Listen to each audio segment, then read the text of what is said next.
Football fans, we had a week of football. Full week. Started on Thursday. We had football on Friday. We had college football on Saturday. We had football all day yesterday on Sunday.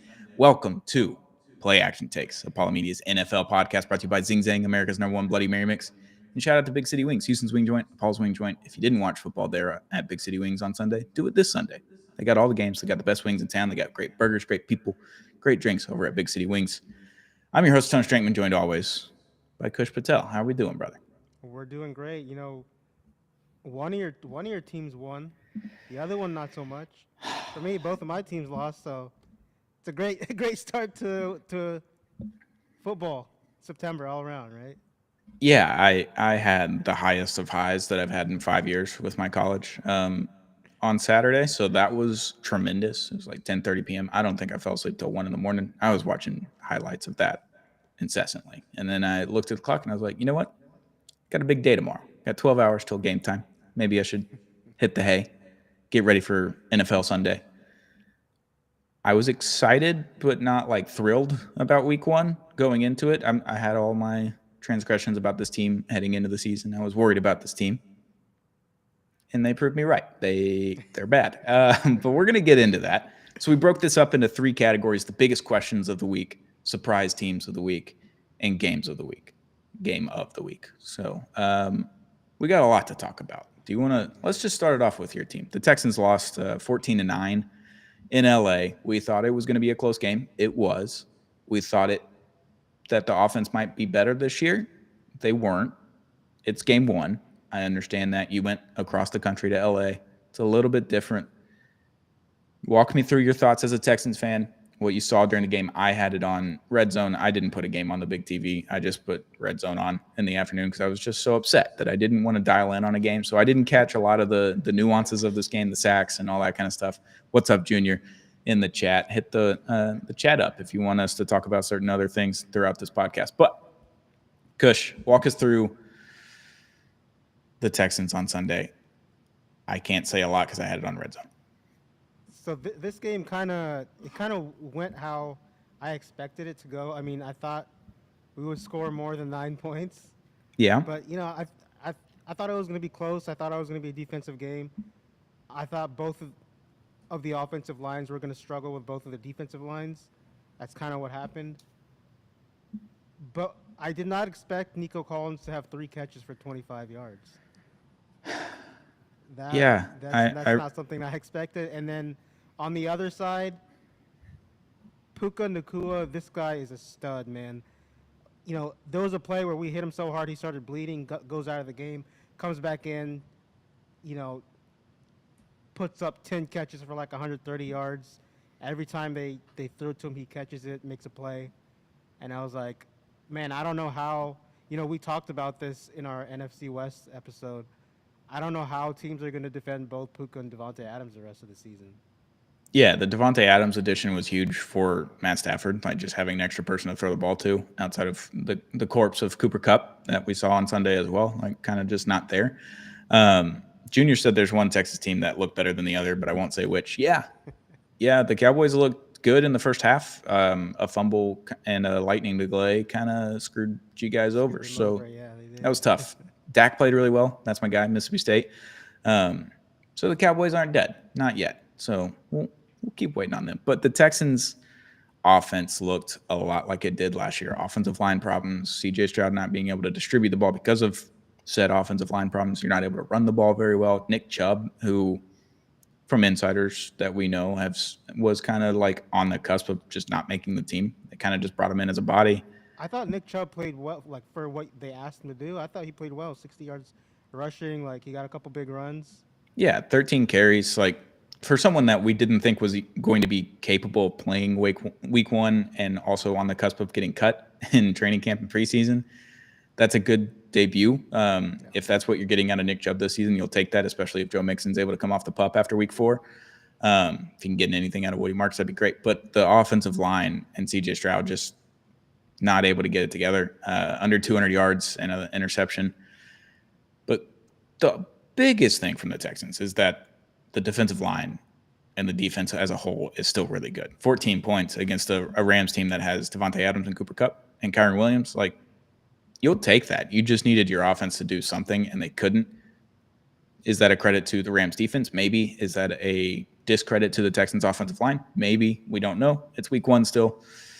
But that was kind of tough for you guys. Like, I thought that the offensive problems from last season might have been fixed, getting rid of Slowick, adding a new guy in from the Rams, and you just didn't have it. They just didn't have it on Sunday. Yeah, I mean, so with the offensive line for the Texans, I'm a believer in like it's not going to get fixed anytime soon. You know, hopefully by mid-season, if they can make some improvements, then maybe it'll lead to some wins. But Texans fans, I'm looking you guys in the eye right now. It's probably not going to get prettier for a while. I mean, it's just one of those situations where you hope they can get better week to week. And you know, Jake Andrews already like is injured. He had to be carted off yesterday. Cade Stover, you know, broke his leg. We don't know when he's going to be back. So the injury bug is hitting again. And if there's any team that can't afford the injury bug, it's the Texans, man, because they just don't have enough offensively right now. And, you know, shout out to Junior. We talked about the Cowboys. I mean, I'm going to say this like up front on the pod.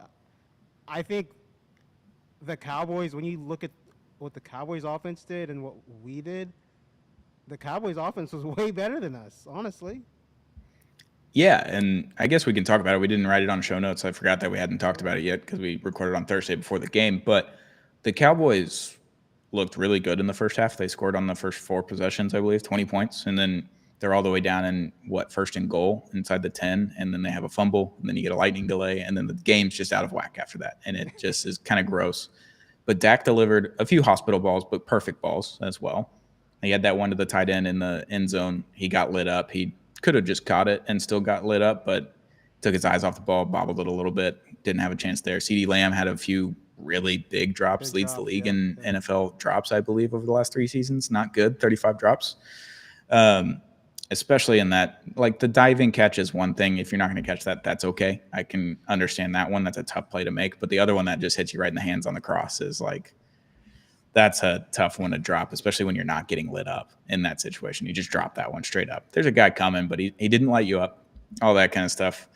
But Dak looked really good. The offensive line looked decent. Obviously, no Jalen Carter because he spit on Dak Prescott in pregame. What did you take from that? Because we got alternate angles and more footage from that, like around halftime of that game. What did you take from Dak spitting on the ground in between his offensive linemen to Jalen Carter spitting on Dak Prescott? I mean, that thing became like such a snowball of a story. Yeah. I think this is like 100% on Jalen Carter, man. You cannot spit on players like that. That's uncalled for. Like as a man, that's like a violation. It's bad. Of the man code. You know, you just don't do that. And then as far as like the Dak angle stuff, I think there was a lot of people trying to make it look like, you know, put the camera up close and make it look like Dak was spitting on Jalen Carter. And there was another like view where it's so clear that he was like, you know, spitting on the ground. And it became way more of a story than it needed to be. I did think it was weird that Dak like went in the middle of the huddle all the way to the end of the huddle, spit in between the offensive linemen, but at no point in time is he looking at Jalen Carter when he's going to go spit. So Dak's a good guy. I don't think he's going to spit on him. Maybe he's trying to rile him up. I don't know. Yeah, I love Dak Prescott. Rage bait. Maybe, and that's the person that you got to go rage bait. That makes the most sense. And right on the chest, immediate unsportsmanlike conduct, toss from the game. He's not going to get suspended for it because he basically missed the whole game. He never played a snap. So that was interesting. Cowboys looked good. The Eagles defense looked a little bit questionable. They got a lot of new guys on the defensive side of the ball, a lot younger this year, and maybe that's a problem. Maybe it's not. Maybe they figured it out. Vic Fangio's system is very difficult. The Dolphins never figured it out the whole time that they were with Vic Fangio, and then the Eagles figured it out immediately and won a Super Bowl. So maybe these young guys can figure it out. But that was Thursday night. Next biggest question, or before we get to that, Jonathan Guerra, want to know, baby. Duval's in the chat. JK, love the pod, guys. Keep it up. Thank you, Jonathan. We appreciate that. Jaguars didn't look half bad. You did play the Panthers, which we were a little bit higher on in our previews before the season started, but Jaguars look half decent. The offense looked competent. They look good. Yeah, they look competent, and we're able to distribute the ball a little bit. Travis Etienne looks like a new running back, so that's a plus. Still the Panthers. We have talked about their defense at length. Test next week. Yeah. Cincinnati Bengals. We'll see how that goes. Yeah, Bengals are coming up. We're going to talk about them. We're going to talk about the Bengals in a minute. Let's talk about my team, the Miami Dolphins. It's over. Just look me in the eyes. It's over before it even started. Chris Greer has been with this organization for 20 plus years. Since we won a playoff game, he was hired the year after that and has not won a playoff game since he came into this organization. He worked his way up and now he's the GM. He's been the GM for a number of years. I've been begging to build the trenches. They finally do that. Appearing on paper that they built the trenches. The trenches were awful. They did not stand a chance against a Colts team that we thought is middling at best, 8-9, 9-8. Daniel Jones looked He looked like a completely new quarterback.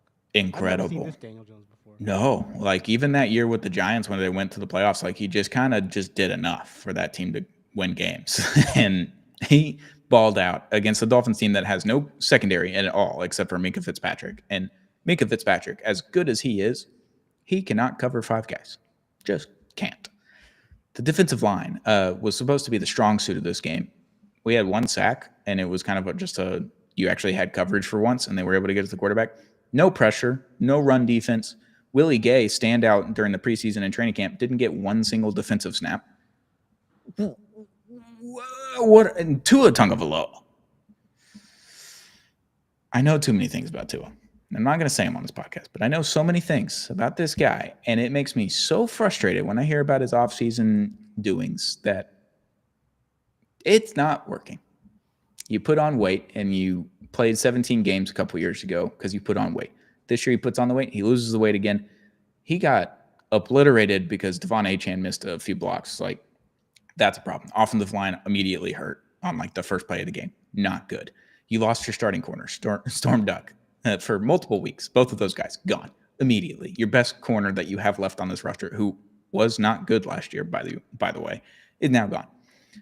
Tua, though, 2 turnovers in 3 plays, unacceptable. That 3rd and 8 where he just sailed the ball on Tyreek Hill, he's done that so many times over the last 3 years. I can't believe my eyes. I can't believe that he's just still quarterbacking this team. I can't believe that everyone talked me into it again. I know Tua wins a lot of games as starting quarterback, and he misses a lot of games because he's a starting quarterback and he does things that he shouldn't do. However, this Colts team on paper, is not better than your offense. And for you to just not do anything, and when you did do something, it was bad, it's over. It's over. Pull a 2019, trade everyone that has any morsel of value, get on with it, tank it out. I don't care who you pick in the draft because it's not going to matter. I'm going to Miami in a few days on Thursday to go to the game on Sunday.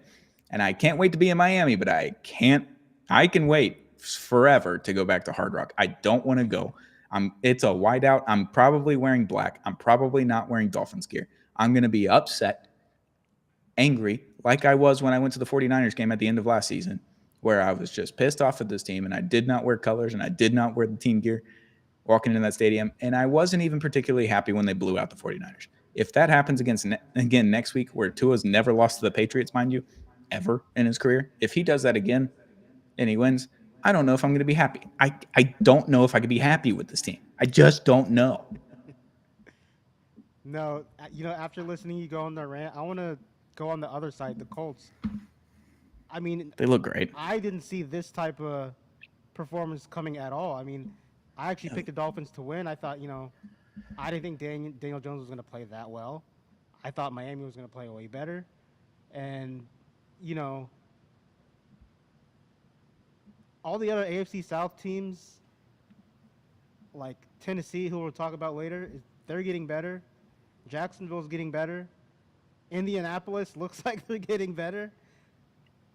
And it's just, man, this division, like, I think this is one of those divisions where anything can happen. Obviously we all still believe that, the Texans are the team to beat, but I mean, damn, Daniel Jones might have made a believer out of me in him. A relatively competent quarterback on that team, they will win a good number of games. And if Daniel Dimes is going to be like that, then sure, absolutely. Yeah, the Dolphins suck. That's the gist of it. That was the biggest question mark coming into this, was like, Can you come in and win a game where you should win a game, even though you're 1.5 point underdogs? Like, it didn't make any sense. I'm tired of talking about that team. I'll update you on from. I just had to let you go off about your Dolphins real quick. I'll update you all Monday. Next week on Monday, we're gonna do a little bit earlier of a show, 10 o'clock in the morning, because I got to get on a flight that afternoon. But I'll update you from Miami next week on how I see the team in person. It's gonna be terrible, but whatever. Next biggest question: are the Chiefs actually bad on offense again, or did their defense significantly decrease their production, or could it be both? I think it's a little bit of both. I think defensively, the Chargers kind of exposed them a little bit. I mean, last year this was a defense that carried them throughout the entire season, and then offensively, obviously knows Xavier Worthy Yeah, kind of makes it hell for the Chiefs offense, but they kind of made it a game late. But I mean, the Chargers defense. If you guys don't know this name, number 0 on their defense, Dan Henley is a monster. He's a 4-down linebacker. He can do everything at the linebacker position. I mean, this dude to me is a budding star for that defense. And they got Khalil Mack on that defense. They got Derwin James. So the Chargers are a very talented roster. Justin Herbert to me had the best game I've ever seen him play. I mean, I was watching this game and I was like, okay, Justin Herbert looks good, like against this Chiefs defense. But when is that moment where he's going to become the Justin Herbert we all know? That moment never came. It was actually the opposite. He iced the game with that big run on 3rd down. And then it was funny, right after that, the Chiefs, Chris Jones and Drew Tranquil were kind of beefing on the sideline, on the field. So, yeah, the Chiefs don't look as good. But I will say, I think they're going to be okay. But then on the other side, this AFC West is stacked full of good teams, man. yeah, it's tough. Like the Chiefs lost Xavier Worthy, like what, the first or second play of the game, basically. It's like Travis Kelce runs into him. It looks like he dislocates his shoulder. He's day to day right now, so that's good for the Chiefs. It looked like Juju Smith-Schuster is like their best wide receiver again, which is not a good place to be right now when it's 5-6 years past Juju Smith-Schuster's really good season. Travis Kelce still old, but he had that touchdown on that wheel route where it worked. They mixed up the defense and it worked for them. Like they got that touchdown out of the way. Like Patrick Mahomes was still making crazy throws and stuff. Like they're still doing Chiefs things. It's just you're in a division now where it's hard all 6 of those games, and you already lost 1. Yeah. So you only got 5 left against your division. You got to make those count. And I know the Broncos didn't look great on Sunday.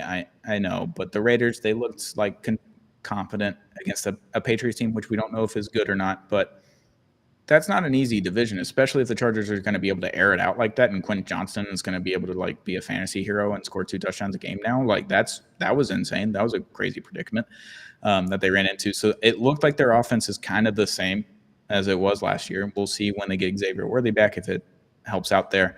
And then their defense looked much worse, and that is a really big issue for them. So we'll see with the Chiefs going on after week 1. Next topic, surprise teams. This could be good or bad. We talked about the AFC South, I believe, first. That was our first division preview that we did. I was so low on the Titans. And then you talked to me about Cam Ward, and I started doing a little bit more tape watching, a little bit more reading, a little bit more interviews. I tune in. I'm like, all right, this dude just kind of gets it. He gets it. I don't know if he has it, but he gets it. So that's a plus. You need that from a quarterback. You got to have him to understand it. The offensive line, not that bad. Tony Pollard, 2 years after the injury, not half bad. Calvin Ridley, like we got something on offense. Jeffrey Simmons, forced fumble, sack. We're seeing things. We're seeing things that we didn't see last year from this Titans team. That isn't necessarily all on the quarterback, but the quarterback play was decent enough to be in that game late for the Titans against the Broncos. I know they didn't come away with a win, but they were a surprise team for me because I was so low on them heading into the season. They're not as bad as I thought they were going to be. I was going to go Titans, but since you picked the Titans, I'm going to go team in your division, the New York Jets. Sure. they really impressed me with Aaron Glenn used Justin Fields, in the run game, the zone read, and their two backs.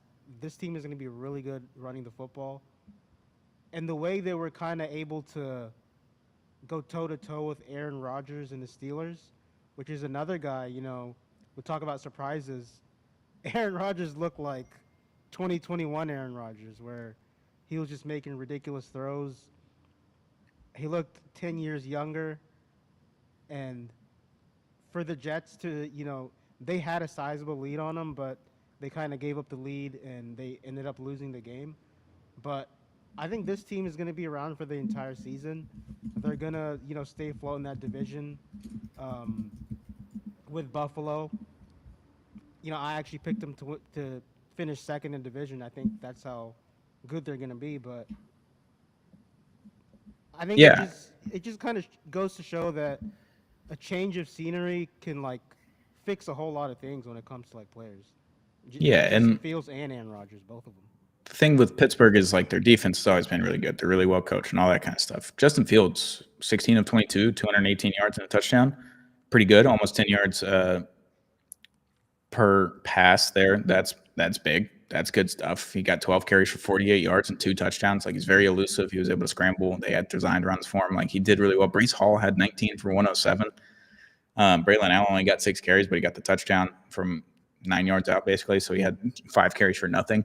But their running game looked really good, which is a question mark for the Steelers. It was like that didn't look very good. Justin Fields, if he's going to be competent passing the ball, that extra added value of him being able to scramble whenever he needs to, or the design run is huge for him. They were running all over the place. But I do think this was a case of Aaron Rodgers being angry at the Jets. A little revenge game. Right. Like we have 16 more games and none of them are against the Jets. So curious about that. Does that carry over through the next 16 games? Does he still have that kind of fuck you mentality towards every other team? Or is that just kind of the Jets? Is that just going to be the Bears? Is that just going to be the Vikings? Like, are we only going to look at the teams that he doesn't like? I don't know. We'll see with Aaron Rodgers. But yeah, Justin Fields looked pretty good. I know they didn't win the game, but the defense gave up 34 points. That's tough. I told you the defense wasn't that good. My next surprise team, the Lions. They look fairly incompetent without their coordinators on both sides of the ball. Like they just looked bad. And this Packers team was decent last year, 11 wins, a good team. They had Matthew Golden. They had Micah Parsons. Micah Parsons didn't have like a crazy game at all, but I think that freed up a lot of the other rushers. The Lions did not look good almost at all this entire game against the Packers in week 1 without your coordinators. That's a tough look when you go 15-2 last year.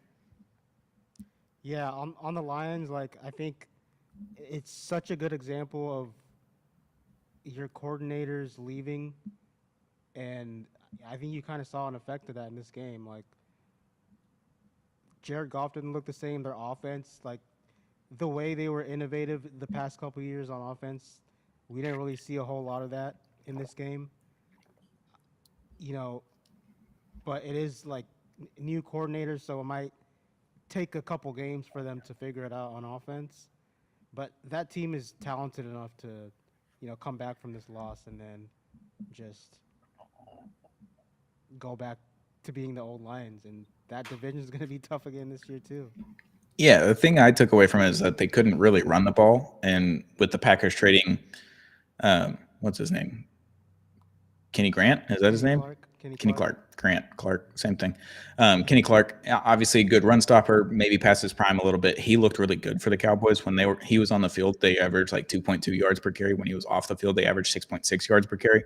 That's good for the Cowboys that you had a good player out of the Micah Parsons trade. But adding Micah Parsons, you're like, okay, maybe the run defense gets a little bit worse. The pass rush gets a lot better. And I thought the pass rush was good. Micah Parsons got a sack later in the game, held up the number 1 at the end of the game, and whatever. It is what it is. He's going to showboat how he is.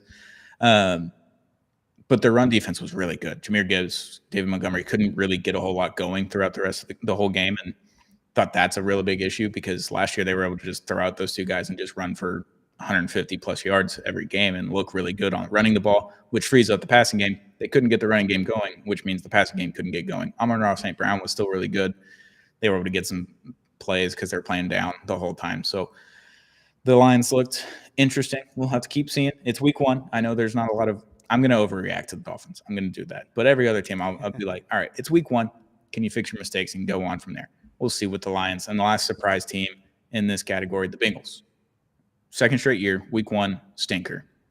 They almost lost to the Browns. They should have lost to the Browns, point blank. And a couple of interceptions that weren't Joe Flacco's fault and a missed field goal. Like, that's just really tough for Browns fans. Sorry, guys. But the Bengals did not look good. Jamar Chase, like, number 1 fantasy pick in a lot of drafts and didn't really produce. Joe Burrow didn't look great. The offensive line did not look good. The defense didn't look great. Like, playing a really bad Browns team, and these guys are still running all over you. I don't know, man. The Bengals did not look good, and they did that last year against the Patriots. And the Patriots were really bad last year. They won, like, what, 3 games? And the first one that they won was week 1. So, big question marks for the Bengals. Big question marks.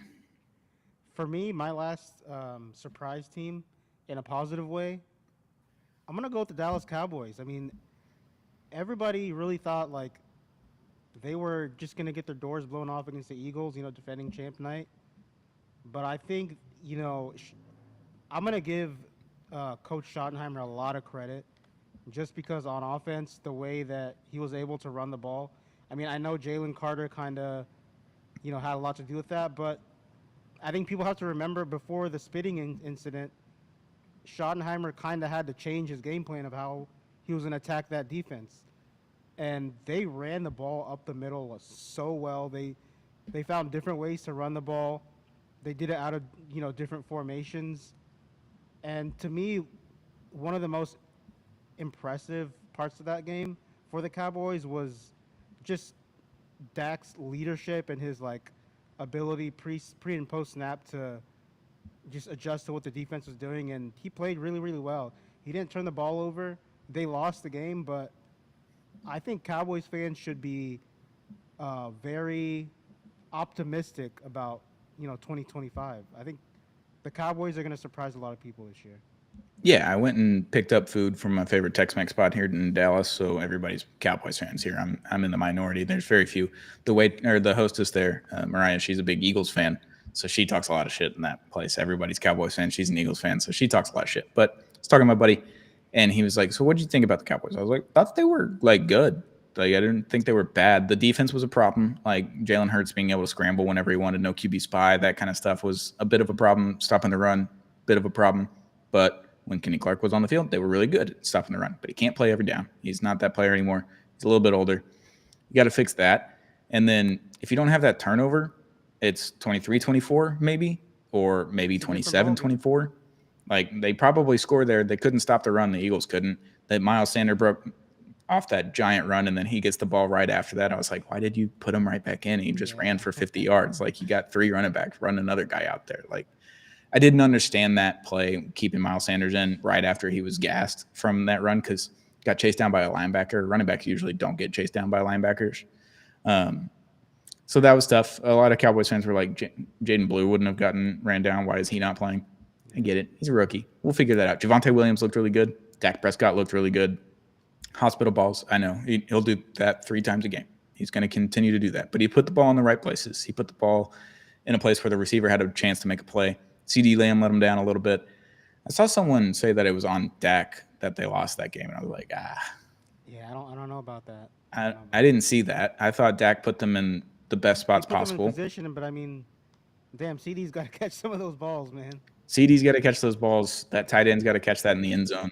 He just took his eye off the ball. CD Lamb took his eye off the ball a few times. Like, then you have that fumble at the end of the first half. That was just the backbreaker. And then you go into a lightning delay where they weren't going to come back until 10:30 plus Central Time. And I was like, yeah, I'll catch up in the morning. And I didn't miss a single thing. It was 24-20. When I went to bed, it was 24-20 when I woke up. So, yeah, the Cowboys look really good. I enjoyed Dak. I'm excited to see a healthy Dak this year. Hopefully he stays healthy and we can see a full season of it. But Cowboys, not bad. But the dessert of this episode, game of the week. Last night, mind you, I was recording Zero Gravity, our NBA podcast at this time, so I missed a good portion of it. I think I watched a little bit more than the first quarter and then got into recording, and then I came out, like towards the end of the fourth quarter, and that was tremendous. Tremendous football all around, Ravens and Bills. Tremendous football on Sunday Night Football. We watched a lot of stinky games on Sunday. We We did. did. Yeah. We watched a lot of stinky games, and we got That dessert. that one washed away the stink of the entire weekend. That was a 5-course meal. You got steak, potatoes. You had great shrimp cocktails. You had even caviar, oysters. You had it all going in that game. Derrick Henry's running all over him. Lamar Jackson's running, scrambling 30 yards behind the line of scrimmage and then getting a first down and more and hitting somebody at the end of the play. Like, we had all that. Keon Coleman just went the fuck off. Like Josh Allen, the last, I don't know, 10 minutes of that game Yeah, turned like into almost MVP Josh 250 Allen yards again. passing. That's insanity. It was an incredible game. Lamar versus Josh Allen, the MVPs of the last couple of years. Derrick Henry, just the timeless wonder of Derrick Henry. He is the LeBron James of running backs. He just keeps going. He's still like 350 or so yards away from breaking his high school record of yards gained in high school. He had over 12,000 That is yards the in high most school. insane stat I've seen like in a long time. Pardon my take brought that up, and I knew it in the back of my head, like that he had 12,000 yards in high school. He still hasn't hit 12,000 yards in the NFL, and he's had multiple 2,000-yard seasons Yeah, as a that's running back. crazy. It's insane. But Derrick Henry looked awesome. Obviously, there's a little bit of a stink on it because he had the fumble towards the end of the game that gave Yeah. Buffalo the chance to go score a touchdown. They scored the touchdown. They missed the 2-point conversion. They get the ball back. They punted the ball back, and there was no stopping Josh Allen. There really wasn't. Like, he was throwing the ball all over him. He was running it into the end zone. He was doing everything. They ran like 3 kneel plays at the end just to run the clock down to get the ball in position where they wanted to for the field goal. They kick the field goal as time expires. They win by a point. Hell of a game to start. I saw a stat, though. Mark Stein tweeted it out. He's an NBA reporter, but 39-0 were the Buffalo Bills when they scored 38 points or more at home before last night. They had scored 38 at that point. They were about to lose. They get in the field goal position. They kick the field goal. They're 40-0. 40-0 at home when they score 38 or more points in Buffalo. Crazy. Yeah, I mean, Josh Allen was just amazing. Lamar Jackson was awesome. Derrick Henry was awesome. I mean, this game had it all. Big comeback. But I'm gonna give credit to the Bills' offensive coordinator, man, Joe Brady. This is a guy that was getting he was in the coaching carousel in 2022. Goes to the Panthers. It doesn't really work out there. And if you remember, he's a guy that was the passing game coordinator at LSU when Joe Burrow had that big season with the national championship. Yep. And then he goes to Buffalo as an assistant coach, gets promoted, and now he's running the best. I mean, he's running the best offense in the NFL. It's pretty easy when you have an MVP Yeah. doing all the work for you like that. That makes it a lot easier. But Josh Allen just looked every bit as good as he did last year, if not better. Like, he's just an accurate thrower. He can run the ball. He can just do big plays when you need him to. He can break sacks. He can do all the things. Lamar Jackson was doing that on the other end. Like, I don't fault Lamar Jackson for anything last night. He looked really good as well. Derrick Henry fumbling it. That's and the defense. Like, they just couldn't stop him. That was supposed to be really, really, really good. It was supposed to be good. I don't know if it was supposed to be really, really, really good. People are concerned about the pass rush. Clearly, we saw that last night. The linebackers aren't as stacked as they have been. Kyle Hamilton, and he added the safety Malachi Starks, I believe, from Georgia. Like, they've got players on that defense. They got to figure it out. Because, I mean, Keon Coleman, second-round pick. Everyone was like, yeah, he could be pretty good. Going to Buffalo, that helps out, playing with Josh Allen. He was fine last year. I don't think he was great. Last night, he was great. He was finding open space. He was catching every ball. Like, Josh Allen was getting him the ball as well. So that was the one kind of concern I had with the Bills going into the season is, like, are the weapons that good again? Like, are we doing what we did last year where the weapons are fine and Josh Allen's doing heroics? Sure. Like, that can work for a long time until you get to the playoffs. Then you're going to need some nut drops from some people. And I mean, I'm going to go out on a limb here and say after that win, I'm just like, damn, this team might be their year. It might be. They might be a team of destiny because, I don't know how you beat this team when you're up on them like that. It takes a lot. It takes a lot. Yeah, as a Dolphins fan, I hated Tom Brady. Tom Brady was very easy to hate. Josh Allen, the way he plays football, the things that he does off the field, like all the Bob Does Sports videos where he's going and golfing with those guys, every video that he does, every interview that he does, I'm like, why is this guy so likable? Why can't I hate this guy? I can't hate the guy. You know, Like Gronk, you brought up Tom Brady. For me, it was Peyton Manning. You know, Peyton Manning absolutely. beat my team's ass for the better part of my entire life. You know, and with Josh Allen, like, even though he's not in my division, if he was in my division, I don't think I could find myself a way to hate him. You know, I did hate he's him. one of those guys. I hated him for a few years there, and then like the last year or so, he's been doing a lot of the stuff off the field that I've watched, and I'm like, all right, he's not that bad.